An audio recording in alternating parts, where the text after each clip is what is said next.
세계적인 명품 브랜드 크리스찬 디올. 디올은 현재 전 세계적인 인기를 누리며 샤넬, 에르메스, 루이비통과 함께 4대 명품 자리를 꿰차고 있죠. 하지만 몇 년 전까지 디올은 주요 백화점에서 잇따라 퇴점 수순을 밟을 정도로 극심한 암흑기를 보내고 있었습니다. 수억 원대의 영업 손실을 내며 고전하던 디올이 다시 그 위상을 되찾을 수 있던 것은 바로 한국 덕분이었다고 하는데요.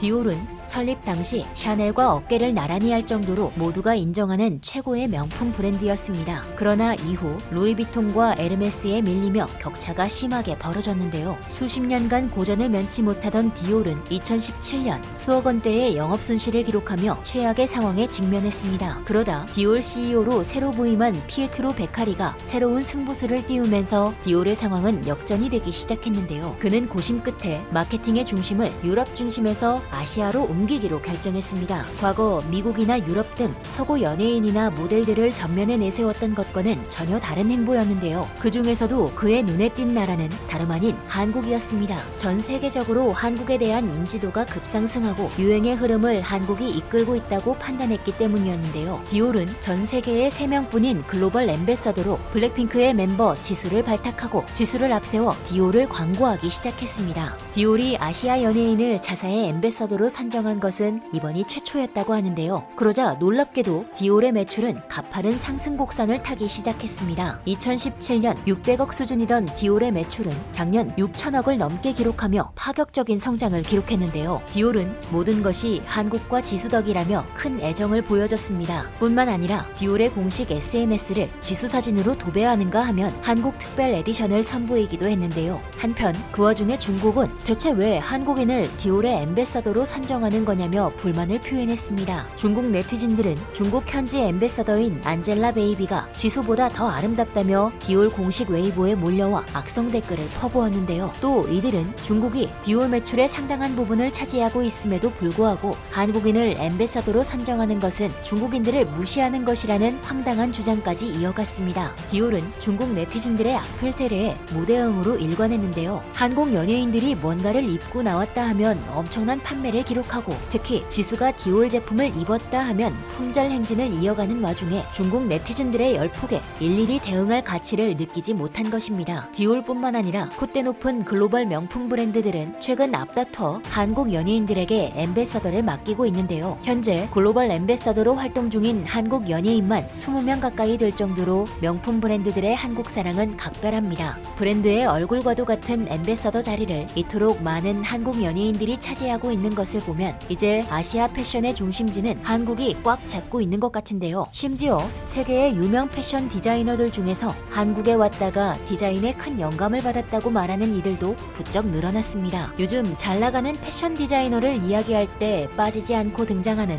불가리아 출신 디자이너 키코 코스타디노브도 그중 한 명인데요. 그는 한국의 스트릿 패션을 탐방하러 한국에 방문했다가 엄청난 충격을 받고 돌아갔다고 합니다. 키코가 방문한 곳은 다름 아닌 동묘시장이었는데요. 나이 지긋한 어르신들이 즐비한 이곳에서 그는 엄청난 패션의 영감을 얻었다고 합니다. 키코는 자신의 인스타그램에 동묘 길거리를 돌아다니는 어르신들의 패션을 찍어 올리며 한국의 동묘는 세계 최고의 패션거리라며 극찬을 아끼지 않았는데요. 과감한 원색 컬러, 등산복 상의와 정장 하의의 믹스매치, 허리까지 끌어올린 하이웨이스트가 특히 인상적이라고 덧붙였습니다. 그는 실제로 새 시즌 옷들에 동묘에서 받은 영감을 토대로 동묘 감성을 입혀 새로운 패션 스타일을 재창조했는데요. 동묘 어르신들의 옷이 우리가 보기엔 그저 아저씨들의 일상적인 차림새지만 패션 디자이너의 눈에는 매우 과감하고 독특한 패션이었던 것 같습니다. 실제로 해외 커뮤니티에도 한국 패션에 대한 글들이 자주 올라오는데요. 최근에도 한국의 패션 센스는 정말 흥미롭다라는 글에 수십 개의 댓글이 달리며 한국의 패션에 대한 외국인들의 생각을 엿볼 수 있었습니다. 한 네티즌은 한국인들의 패션 센스는 굉장해. 난 프랑스 사람인데 다른 나라 사람들은 프랑스 사람들이 옷을 잘 입는다고 생각하지만 전혀 그렇지 않아. 그나마 파리에서나 간간히 찾을 수 있는 정도야. 그런데 한국은 어딜 가도 멋있게 입는 사람들을 볼 수 있어 라며 패션의 중심이라고 알려져 있는 프랑스보다 한국에서 더 색다른 패션을 볼 수 있다고 말했는데요. 다른 네티즌들은